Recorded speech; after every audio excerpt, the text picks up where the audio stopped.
What's up, guys? Welcome back to the page. Mike's Outdoor Addiction. Let's just touch on the NRC proposed laws again.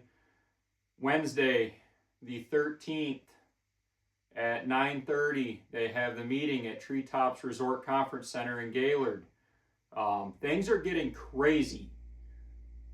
We just got wind that now the NRC is proposing for 2027 that you would have to earn a buck tag. That's right, earn a buck tag. So you have to buy your doe tag first. You have to go out on October 1st and shoot your doe, right, to get your buck tag. Now, the question I have is how many people go out opening day and are lucky enough first thing in the morning, the first, 20, 30 minutes of daylight, they have their target buck walk by. So what, now you're not supposed to shoot that deer? Come on. I mean, how many people are going to follow that? If they have their target buck come in front of them before a doe and they have to pass it because they got to earn a buck tag, get real.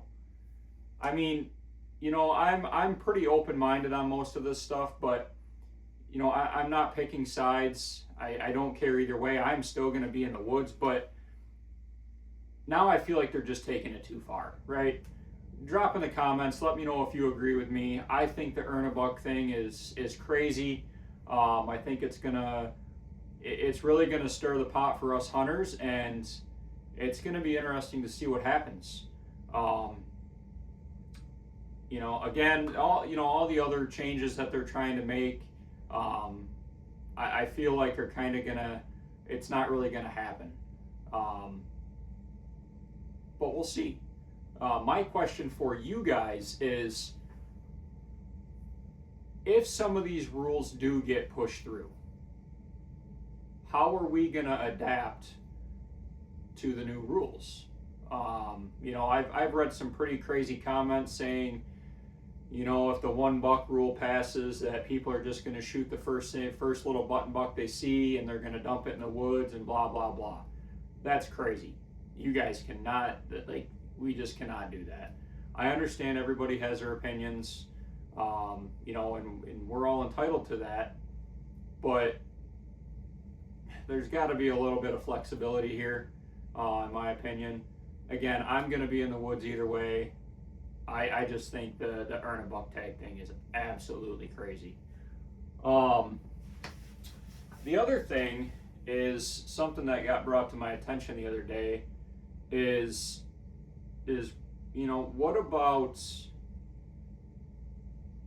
about the fact that all of these new rules are changing, are being proposed to change through the NRC, but how does that affect Native Americans, right? And I know this could generate a lot of buzz, could stir the pot, but they're allowed to shoot 2 bucks, and every tribe is different. I do understand that, but some of these tribes are allowed to start rifle hunting September 1st. That's before the youth hunt, before the Liberty hunt. Most of the bucks are in velvet still. So my question would be, how is that going to affect the Native Americans as well? Are they going to have to follow the same guidelines? 1 buck rule if that passes. It'll be interesting to see. Drop down in the comments. Let me know what your thoughts are on that. The only other thing I want to touch on is, I'm seeing a lot of comments and a lot of people saying that the 1 buck rule is not going to help the state of Michigan.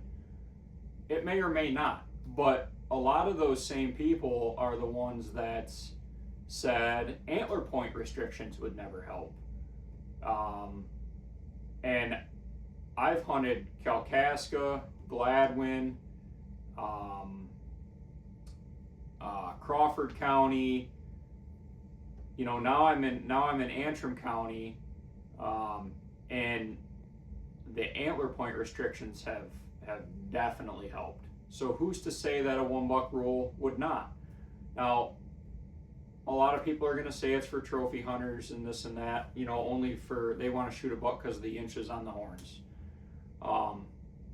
Again, I don't care either way. I will be in the woods. I will be hunting.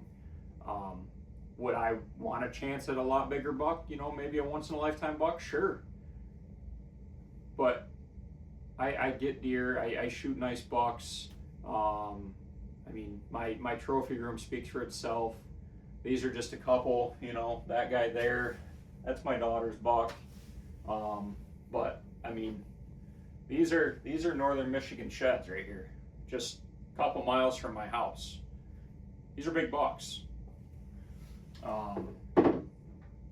So it'll be interesting to see what happens.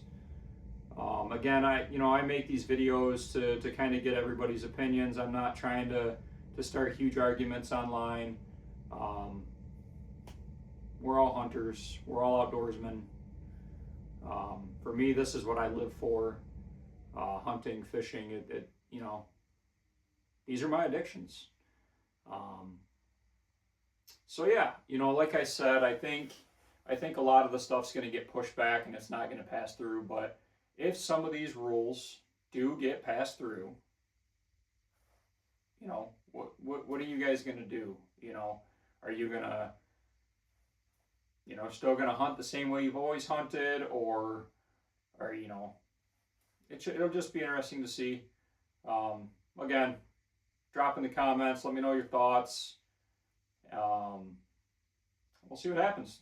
May 13th is going to be a very, very interesting day. I know a few people are attending. Throw this in the comments if you are going. I'd like to just get a count, you know, of followers on my page of who may attend this. I know Mr. James Holm, the Scrape Doctor, he will be there. So, and I think there's a couple more people that have commented already saying that they're going, but it'll be very interesting to see, and just see what's going to happen. As always, guys, we got merch, we got hoodies, hats, we have t-shirts.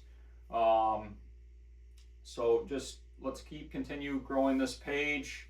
I think we're at 627 followers right now, so I appreciate each and every one of you that is following the page.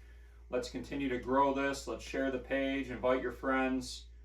I have, you know, I want to do a pretty decent giveaway when we hit that 1,000 follower mark, and then the sky's the limit. Let's keep it going. Me, Michigan Boneheads Outdoors, Matt, and the Scrape Doctor, we've all kind of been tossing ideas back and forth on some giveaway ideas. So we can't do it without your guys' help. Give them a like, share, follow as well. Tune into YouTube, hit that subscribe button, TikTok, Instagram. Let's keep it going, guys. We cannot do this without you. So again, thank you so much for the follows, everybody that comments, everybody that hits that like button. Let's keep it going.